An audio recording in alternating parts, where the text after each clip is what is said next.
Jai Sri Krishna. Let's start with the invocation prayer. Om Agyanam Timmirandasya Gyananjana Salakaya Chaksur Urmilidam Yena Tasmai Sri Guruve Namaha Vasudeva Sutam Devam Kansachanuram Mardanam Devaki Param Anandam Krishnam Vande Jagat Gurum. Jai Sri Krishna and welcome back. We are having a continuation of the series on talks regarding issues that affect our lives based on the wisdom of the Bhagavad Gita. We had a break last week, and from this session onwards, we will be doing it in half-hour breaks.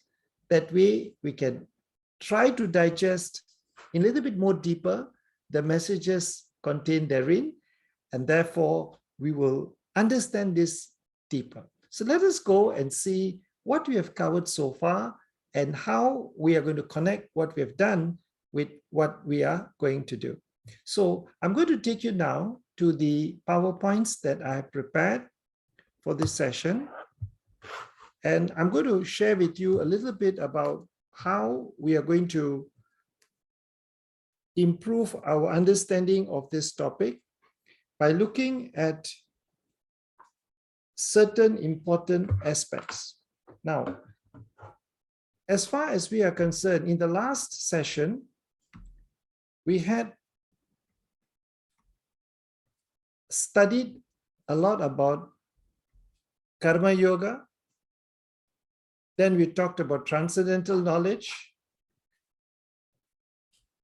Then we talked about karma yoga, action in Krishna consciousness, and dhyana yoga. Let's have a bit of a recap. What did we learn in karma yoga? The key message was, Lord Krishna told Arjuna, do your work, because that is your prescribed duty. And this prescribed duty has to be done without attachment to the results. Be engaged in action, but not engaged or worried or concerned about the results. And the prescribed duties that were discussed were prescribed duties to maintain social order, as well as prescribed duties for developing the spiritual growth within. Then we tried to understand better what is this whole concept of karma about. When we talked about transcendental knowledge, we understood that the whole universe was set up for a purpose based on the Varna Ashrama. Varna Ashrama means people have certain tendencies and capabilities, and they are supposed to work according to their tendencies and capabilities. Ashrama is the stages in life that people go through. Lord Krishna created this to maintain social order and to facilitate the development of spiritual growth. But in this topic, we were reminded that action of whatever we do, there is reaction. Karma, action, there is reaction. But vikarma is action that is not prescribed. That is sinful. Karma is when we act according to scriptures. That's called karma yoga. But there is a certain action called akarma, which means we do act, there's no reaction. Now, when we talked about karma yoga action in Krishna consciousness, there we are reminded on the need to act as a basis of sacrifice. When we sacrifice what we have or what we want to do into the divine fire for purpose of purification, for a divine purpose, that elevates the soul. And gradually, we improve our consciousness. The process of dhyana yoga is concentration, meditation to achieve the ultimate. All these topics were covered, and these were all related to one thing, and that is renunciation in action. How to act, and by acting, renunciate. Now, from chapter 7 onwards, we go to a very different and interesting angle, and that is to do with devotion in action. So chapter 6 onwards, until chapter 6, the focus was on renunciation in action, but chapter 7 to chapter 12, the focus is on devotion in action. So here, we must understand that the way the topic is covered is, first, we will talk about the glory of the knowledge about Lord Krishna and knowledge of Lord Krishna's energies. The second part will be related to surrendering to Lord Krishna. And the third part will cover demigod worship and impersonalism. And finally, from delusion to Maya to devotion in Krishna. Now, let us look at the last verse that is in chapter 6. This is the last verse that was there. And let's understand what it really meant. Let's hear first this verse. Yogi namapi sarvesha madgate nantaratmana Shraddhavan bhajate yo mam same yukta tamo mataha. Yoginam, of yogis, api, also sarvesam, all types of, mat gatina, abiding in me, always thinking of me, anta atmana, within himself, shraddhavan, in full faith, bhajate, renders transcendental loving service, yaha, one who, ma'am, to me, the Supreme Lord, saha, he, me, by me, yukta tamaha, the greatest yogi, mataha, is considered.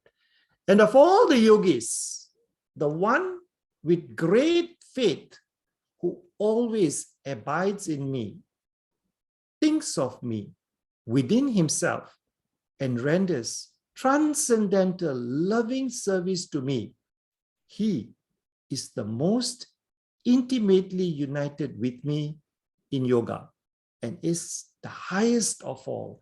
That is my opinion. This is a beautiful verse that summarizes at the end of all the yogas that we talked about. Lord Krishna describes to Arjuna what is the dearest to him. What type of yogi is the dearest? And this gives us a clue about what really the Lord is looking for among his devotees. The key things we have to remember is the devotee has to think of the Lord within himself, render transcendental loving service, and if the devotee thinks of the Lord within himself and renders transcendental loving service, that is the highest of all. That means such a person concentrates on him with full faith. You can only think of the Lord and render service if there is a full faith concentration. And for that person to be able to concentrate continuously with full faith, that person must know who is Lord Krishna. So obviously, for this to take place, knowledge of the absolute is crucial. That's why in the very first chapter, very first verse of this chapter, we find a very lovely verse which summarizes this requirement in more detail. Let's hear what it is. Shri Bhagavanu Vacha Maya Saktamana Partha Yogam Yunjanmadashrayah Asamshayam Samagram Mam Yatha gyāsyasi tachrunu. The Supreme Personality of Godhead said, now hear, O son of Partha, how by practicing yoga in full consciousness of me, with mind attached to me, you can know me in full, free from doubt. So this is crucial. Full consciousness of me with mind attached to me. What does that mean? It means surrendering to me through practice of bhakti yoga.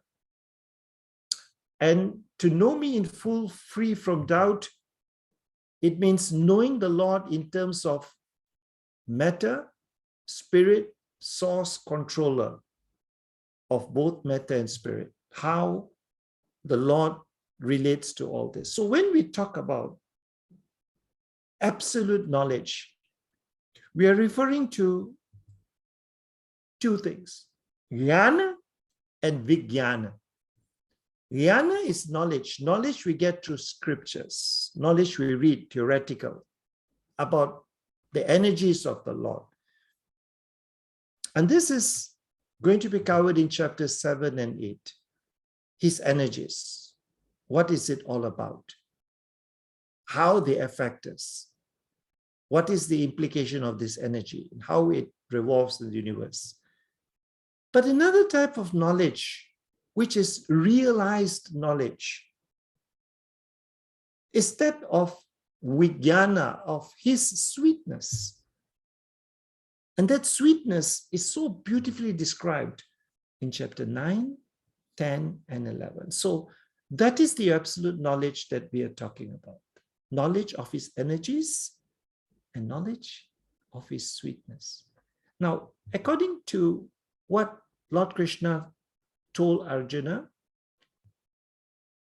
he has internal energy, Antara Shakti, and this internal potent energy within him is manifested as external energy, which is called Bahiranga Shakti. So energy is internal potency within him, and there is another energy which is external Bahiranga. So we find that earth, water, air, fire, ether, mind, intelligence, false ego, all constitute the separate material energies, which is external. So external energies are 5 elements: ether, air, fire, water, and earth. And mind, intelligence, and false ego. The mind, intelligence, and false ego are the external energies of the Lord that relate to living energies, living entities. But the 5 elements are energies that relate to non-living elements, entities, and their gross elements, whereas the mind, intelligence, and ego are subtle elements. Now let's pause for a moment. What this is saying is, your mind does not belong to you. Your intelligence does not belong to you. It belongs to the Lord. Even the false ego is created by the Lord. So this is the external energy which we have to know about. Now, the other thing we have to know, Lord Krishna has indicated that his internal energy is param, superior, whereas the external energy is aparam. So all living beings are born from these two energies. I am the source of creation and destruction of the entire universe. So this is the situation. Now, how does that relate to human beings? We see here, human beings have mind, intelligence, false ego. That's the external energy. And we have got the 5 elements. So how does that relate? What is that connection? Now, when we look at it carefully, we realize that the Antaraga Shakti, internal energy of the Lord, is what provides the source for all energies that exist. And the Jiva Svarupa, the human beings, are actually having what is called Tata Shakta Shakti, marginal energy. Marginal means between the internal and external energy.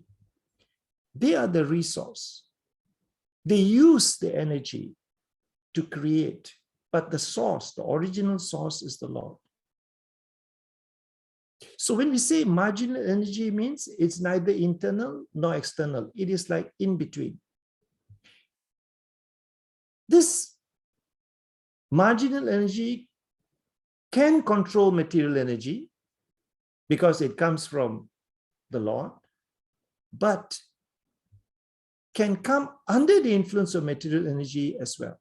So it is stated that these living entities are his superior energy because the quality of their existence is one and the same with the Supreme, but they are never equal to the Lord in quantity of power. The living entities who are exploiting these inferior energies for different purposes are the superior energy of the Supreme Lord. And it is due to this energy that the entire material world functions. So we see that beautiful verse indicating that all our created beings have their source in these two energies. And in verse 7, it says, there is nothing superior to me. The whole universe is dependent on me like jewels strung on a thread. So whatever we see in this world, whatever opulence, whatever greatness, whatever strength, anything and everything that is conjured by the mind and intelligence of the human entity is actually held together by the Lord, just like jewels strung on a thread, because the Lord is the creator of energy, both external energy, which he is the source of, and because he is the creator, he is also the destroyer. So we like to then summarize the fact that external energy is coming from the Lord, so he's the source of the energy. But there is another important point to note, that is, apart from being the source of this energy, the Lord is also the essence within the energy. So source means how Lord Krishna created the world. That is the source. Essence refers to how Lord Krishna maintains the world. So when we talk about essence, we have discussed about the source. Now, essence, what does that mean? It means, when you look at it from the gross elements, Lord Krishna is the essence of water because he is the taste of water. What that means is, it is through his mercy we are able to taste because we have salivary glands that allow us to taste anything. So the power of taste belongs to the Lord. That is his power. He is the radiance of the sun and the moon. That is the essence of the sun and the moon. That's why the sun and moon exist, and he is the radiance of that. And you are hearing me now because there is sound. And what is sound? Lord Krishna says in Bhagavad Gita, he is the sound in ether, sound in space. He is also the fragrance of the earth. And we can't live without fire. And Lord Krishna says in Bhagavad Gita, he is the heat in fire. So the essence of the gross elements, as in how and why they are so important to us, is actually his. He's the taste of water. He's the heat in fire. He's the radiance of the sun and the moon. He's the sound in ether and fragrance of the earth. The other element of essence of Krishna's power is that relating to mind, intelligence, and ego. Human beings pray, and in all the prayers, every prayer starts with the syllable Om. And Lord Krishna says in Bhagavad Gita, I am the syllable O. Whatever Vedic mantra, whenever it is started, it starts with Om, and that is Lord Krishna. He says, I am also the austerity of the ascetics. And for people who are working, who are living, who are surviving, who are succeeding, Lord Krishna says, I am the ability in man. I am the intelligence of the intelligent. I am the prowess of the powerful. Whatever intelligence, whatever prowess, whatever ability we have, it's because of our mind, because of our intelligence, and that belongs to Lord Krishna. Everything great, everything powerful, everything beautiful belongs to him, because Lord Krishna is, in the Bhagavad Gita, the life in living beings. Life itself belongs to him. So that is the essence of Krishna's power, which is something that we have to remember. Now, in verse 13, it is a very lovely verse which goes as follows.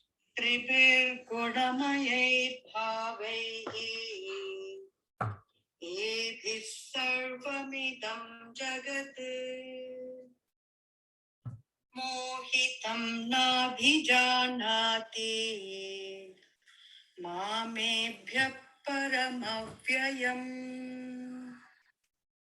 Deluded by the three modes of goodness, passion, and ignorance, the whole world does not know me, who am above the modes of and inexhaustible. So, while exploiting the gross and subtle inferior energy, matter, the superior energy, the living entity, forgets his real spiritual mind and intelligence. This forgetfulness is due to the influence of matter upon the living entity. This influence is due to the external energy of the Lord called Maya. So what happens is, we know that the Lord is the source and human beings are resource, but human beings focus on using the mind and intelligence and being deluded by Maya, and because of the existence of false ego, is entrapped in this external energy called Maya, which is the external energy, which is aparam, inferior. And what happens is, this energy comes from internal energy of param. So the living being is by constitution transcendental to material engagement, but he is now imprisoned by the external energy, and therefore he thinks himself one of the material products. And due to this unholy contact, the pure spiritual entity suffers material miseries under the modes of material nature. Srimad Bhagavatam, Canto 1, Chapter 7, 5. But this is the problem. So apparently, all states of existence, sattvic, rajasic, and tamasic, are manifested by the modes of material nature. But Lord said, I am not subject to the modes, as they are all under the control of my energy. So when we look carefully at this diagram on the left, we see that everyone is bound by the gunas. Guna actually means robe. Gunas are the tamas, rajas, and sattvic.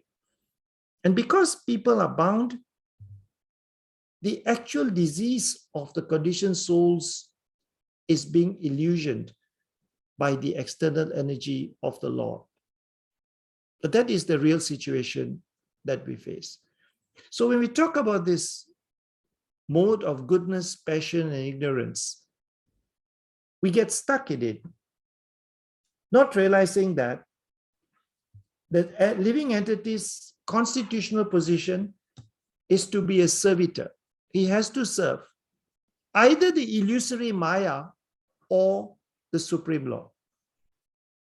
If he serves the Supreme Lord, he is in his normal condition. But if he prefers to serve the illusory external energy, then certainly he will be in bondage. Bhagavad Gita, chapter 18, verse 73. So to understand the difference between the Lord and Maya, we must look at it like this. Krishna is compared to sunshine and Maya is compared to darkness. Whenever there is sunshine, there cannot be darkness. As soon as one takes to Krishna consciousness, the darkness of illusion, influence of external energy will immediately vanish. So what is Maya? Maya is a condition which is always changing. There is no permanent existence or temporary. Whatever we see before our eyes are all ever changing and transitory. Why? Why is situation always changing? Why are we caught by this changing situation? It's due to avidya. Avidya means ignorance. So here it refers to external world of objective experience, and avidya refers to subjective way we perceive the world. So in short, Maya is an illusion and delusion. You're deluded by illusion. That means it's due to ignorance. And as a result of this avidya or ignorance, we tend to think ourselves as separate from all things and to lose sight of the fact one is manifestation of Brahman or God. And that is when we become influenced by and surrender to Maya. So the entire world of human experience that we go through in our entire life, we have two options. One, we surrender to Maya. Two, we surrender to Lord Krishna. By surrendering to Maya, we surrender to that which is temporary. It only lasts for a short period of time, which is conditioned by many factors, both subjective and objective, which is unsubstantial, no absolute or independent reality, which is relative. The way we see things is dependent upon our filters, desires, hopes, and expectations. And if you think about it, when you surrender to Maya, you are opening yourself to a lot of miseries and pain and suffering. Even our body is temporary. Our relationships are temporary. Our property is temporary. Everything is conditioned by likes and dislikes. Everything has no absolute independent reality because everybody has his own belief and perception of reality. And it's all relative. Truth itself is relative. So they say that Maya or illusion blinds us so we can't see the truth. But the fact is, we are running after Maya, illusion, and letting ourselves to be blinded by it. So in short, when we look at life, because of these modes of nature, tamas, rajas, we tend to be surrounded by Maya. And this is because there is the sense of likes and dislikes, the vacillating of the mind within these two, within the context of Maya, makes people remain within the clutches of Maya. And as we move towards Sattvic, we seek to unshackle the clutches of Maya. That is what happens. So to summarize, the knowledge of the Absolute means knowledge about his energies and sweetness. When we talk of energies, it is the gross element and subtle element. And we must understand that human beings have marginal energy. They can either surrender to the Lord, they can move towards the Param energy, or they surrender to Maya. And as long as they surrender to Maya, they remain within the clutches of Maya. And this is the condition we are all in. The question is how to escape, how to be released from these clutches. And that I'll be talking about next week.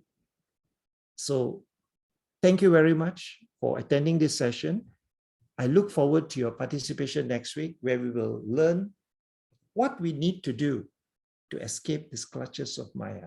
I kept it at half an hour to keep it sweet and short, but within the next half an hour next week, we will learn something that will probably change our lives. Thank you very much for your attendance. Jai Sri Krishna, Jai Gurudev.